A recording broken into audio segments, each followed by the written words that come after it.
bonjour à tous. Donc grosse pression parce qu'il faut que je termine cette journée avec, j'ai l'impression, un peu la mission de vous amener un petit peu d'eau de mer, de vagues, de vent. Pas simple après les prestations qui ont été faites aujourd'hui. Et je vais un peu improviser parce qu'il y a des petites modifications dans la presse que j'avais là-dessous. Mais j'ai écouté, je vais essayer de faire au mieux. Donc oui, je suis marin, ça vous le savez. Je suis aussi entrepreneur. J'ai fondé une société, Mer Concept, et plus récemment Vela. Je vais vous en parler. Et avant, je vais vous montrer une petite vidéo. Hop.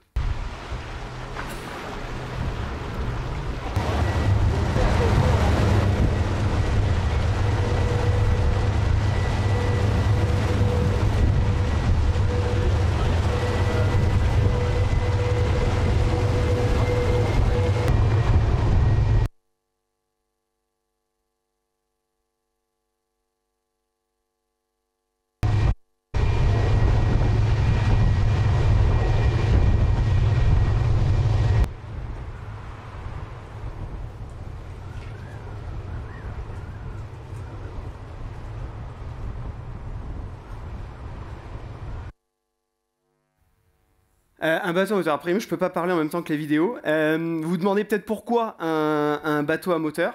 Faire voler un bateau à moteur, c'est un peu une de mes dernières lubies. Et je vais essayer de vous expliquer un petit peu pourquoi. Donc moi, mon métier, vous l'avez compris, depuis que je suis tout petit, c'est de faire de la voile, de la course au large. On a des bateaux qui sont juste extraordinaires aujourd'hui, qui sont capables d'aller à des vitesses dingues, avec des équipes derrière moi qui me permettent voilà, d'inventer des bateaux comme le trimaran SVR Lazartigue qui est là. Et la réflexion que j'ai avec toute l'équipe que j'ai autour de moi, c'est de se dire, oui, on peut essayer d'innover pour gagner des courses, battre des records, mais il faut que ces innovations, il faut que toute cette énergie qu'on met dans nos bateaux, elle serve aussi le monde maritime. Et pour servir le monde maritime, je vois deux axes. Le premier, c'est de faire voler des bateaux à moteur, ce que vous venez de voir. Et le deuxième, c'est utiliser le vent sur des bateaux qui ne l'utilisent pas aujourd'hui, ou très peu, je pense au transport maritime. Je vais essayer de vous parler un petit peu quand même du vol, parce que c'est ce qui est connecté avec ce bateau à moteur, et c'est quand même quelque chose d'assez fabuleux qui, moi, me transcende là depuis des années. Donc le principe, c'est on a des foils, comme des ailes d'un avion, on met ça dans l'eau, avec la vitesse ça crée une force vers le haut, et ça permet au bateau de s'élever au-dessus. Alors c'est un petit abus de langage, on ne vole pas complètement, il y a encore des choses qui sont dans l'eau.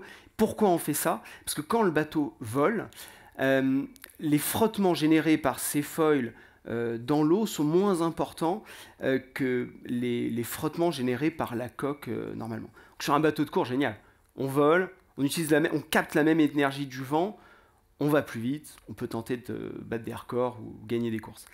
On peut aussi accepter d'aller à la même vitesse, et dans ce cas-là, on va avoir besoin de moins d'énergie pour aller à la même vitesse. Sur un bateau à moteur, c'est quand même un sujet qui me paraît qu'il faut creuser. Enfin, je peux pas voir ça et me dire je fais rien. Voilà, il y a vraiment un truc à creuser pour aujourd'hui. Faire gagner de l'énergie en acceptant d'aller à la même vitesse et en faisant voler des bateaux à moteur. Voilà, c'est le sujet, c'est essayer de réduire la consommation énergétique, et je crois qu'on va en reparler un petit peu plus loin sur d'autres types de bateaux. Deuxième sujet, et pareil, je vais développer tout à l'heure, c'est utiliser le vent. C'est quand même juste génial. On a une énergie qui est là, qui est disponible. On peut aller avec des vitesses quand même assez extraordinaires grâce au vent, et surtout on peut aller loin, longtemps. On peut faire un tour du monde, on fait des tours du monde aujourd'hui à la voile en moins de 40 jours, on peut traverser l'Atlantique, on peut aller très loin avec le vent, on le fait depuis des siècles, j'ai presque envie de dire des millénaires, et il va falloir quand même qu'on se le réapproprie dans le transport maritime. Et c'est pareil, je vais essayer de vous en parler un petit peu plus tout à l'heure. Donc voilà, ça c'est un petit récap pour vous rappeler un peu d'où je viens. C'est des bons petits souvenirs, je vais aller assez vite, mais j'ai fait de l'optimisme quand j'étais petit. Ce que je disais, j'ai eu la chance d'avoir des super résultats. Je pense à ce Tour du Monde en 2017 en 42 jours. Une route du Rhum il y a quelques semaines en 6 jours. Je gagne pas, je termine deuxième, mais ça reste un super bon souvenir. Surtout que voilà, j'ai une équipe. Là, il n'y a qu'une partie de l'équipe aujourd'hui. J'ai 60 personnes qui travaillent autour de moi. Et voilà, ce que je disais, il y a une énergie, peut-être et probablement liée à la compétition et l'envie de gagner, qui est là. Et aujourd'hui, cette énergie-là, on peut s'en servir pour aller un petit peu plus loin. Faire des transferts, c'est ce que je disais, on utilise des matériaux très technologiques, le carbone, on développe aujourd'hui des biocomposites pour essayer d'avoir des matériaux qui ont moins d'impact. On peut faire des transferts technologiques du monde maritime, de la course au large, vers le monde maritime. Je parlais des matériaux, je parle de l'énergie, on essaye aujourd'hui, on a des systèmes de stockage d'énergie qui sont ultra performants, qui nous permettent d'avoir des bateaux électriques avec une très bonne autonomie.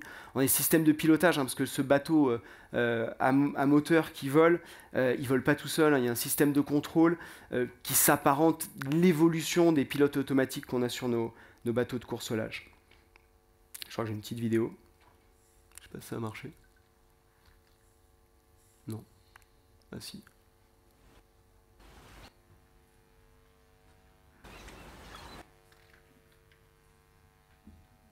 J'ai l'impression que c'est le problème d'Internet.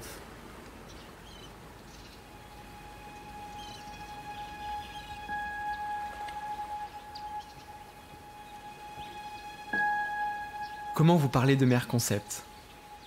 C'est d'abord une passion pour la mer, le vent, les vagues, la glisse, et l'envie d'aller toujours plus vite. Une passion pour les bateaux. Grâce à eux, j'ai fait de la course au large mon métier. Et après 30 ans de navigation, je m'émerveille toujours autant de parcourir les océans à toute vitesse. Mais Mer Concept, c'est surtout une équipe formidable. Des personnes talentueuses, exigeantes, investies et persévérantes. Toutes tournées vers le même but, le progrès et l'excellence. Ensemble, on rêve, on imagine, on innove, on construit, on optimise, on avance. On a décroché de fabuleuses victoires, d'incroyables records. Aujourd'hui, on va aller encore plus loin. On a besoin de donner encore plus de sens à ce que l'on entreprend. On a pris conscience de notre impact sur l'environnement et de la nécessité de préserver la planète et de protéger les océans. Nous avons cette capacité extraordinaire, parcourir des milliers de kilomètres avec la seule force du vent, de faire voler nos bateaux à toute vitesse. Il reste encore tant à explorer. À nous de faire en sorte que les grandes innovations de la course au large servent l'ensemble du monde maritime.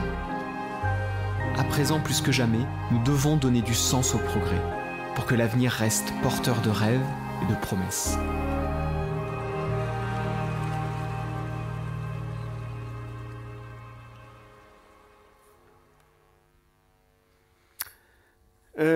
C'est pas du tout dans l'ordre que je pensais, mais c'est pas très grave.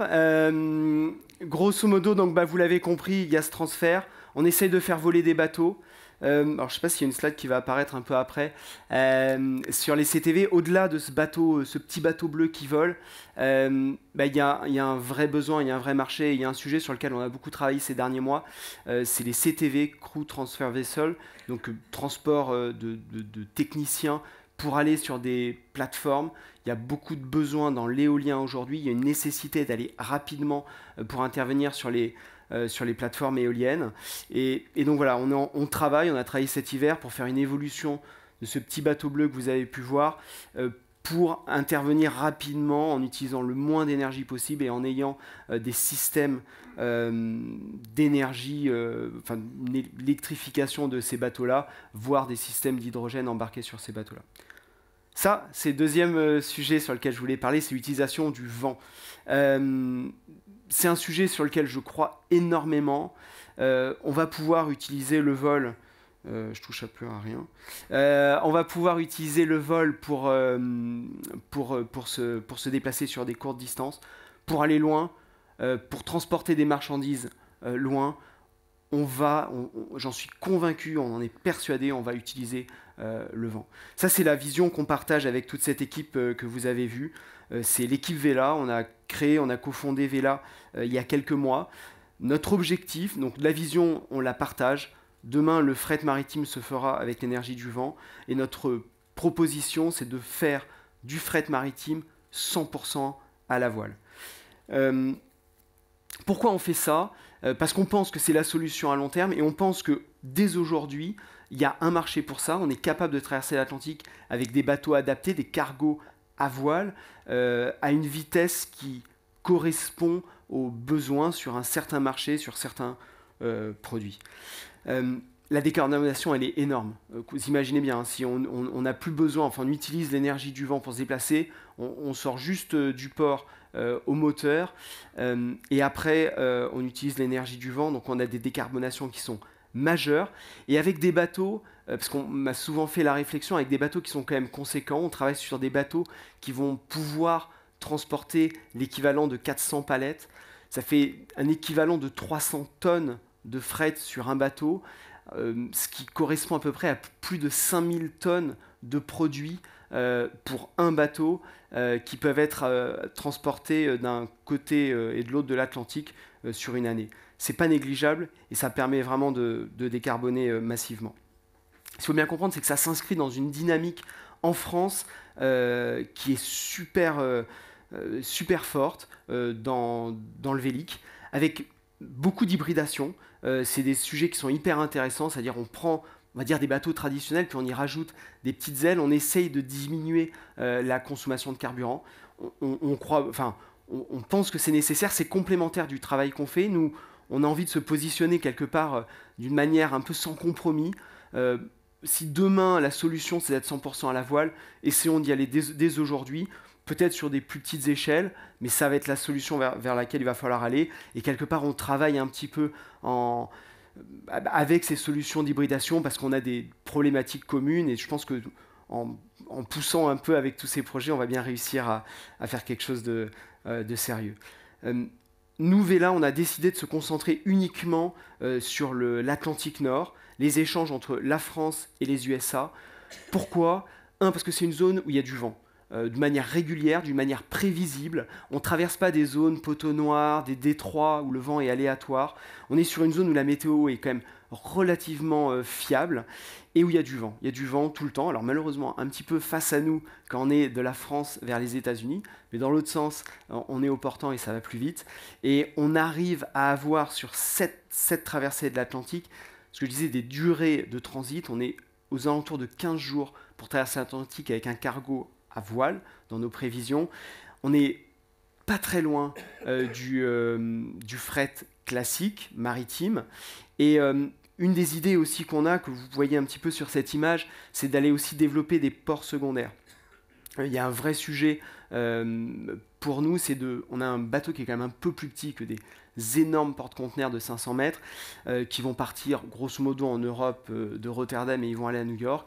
Nous, notre idée, c'est de se rapprocher le plus possible des produits qu'on va transporter qui sont issus de l'artisanat français à haute valeur ajoutée, essayer de se rapprocher des lieux de production et essayer de l'autre côté des États-Unis, qui est quand même un très grand pays, d'aller aussi plus proche du client pour éviter des milliers de kilomètres souvent par fret routier actuellement entre les deux parties maritimes.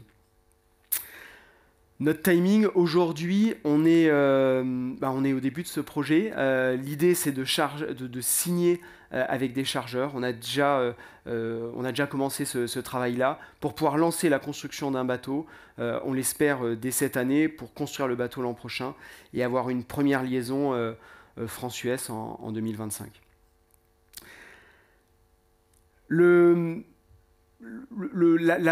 La problématique là, que je voulais un peu vous parler, c'est oui, certes, je fais de la course au large, mais cette course au large, elle a du sens pour nourrir des notions de mobilité. Il y a un truc que je voudrais dire un peu avant de conclure, c'est la mobilité qu'on a aujourd'hui, il faut évidemment la remettre en cause. On fait des choses qui sont débiles, on traverse, on va à l'autre côté du monde pour quelques jours. Parfois, on a des produits qu'on consomme qui vont faire le tour de la planète avant d'être utilisés. Ça ne va pas et c'est pas normal. Néanmoins, je crois, j'en suis même archi convaincu qu'on a besoin de mobilité. J'ai envie de continuer à voyager. Je pense que c'est sain et bien de continuer à échanger des biens entre les continents. Il faut se les remettre en cause en permanence, il faut y réfléchir.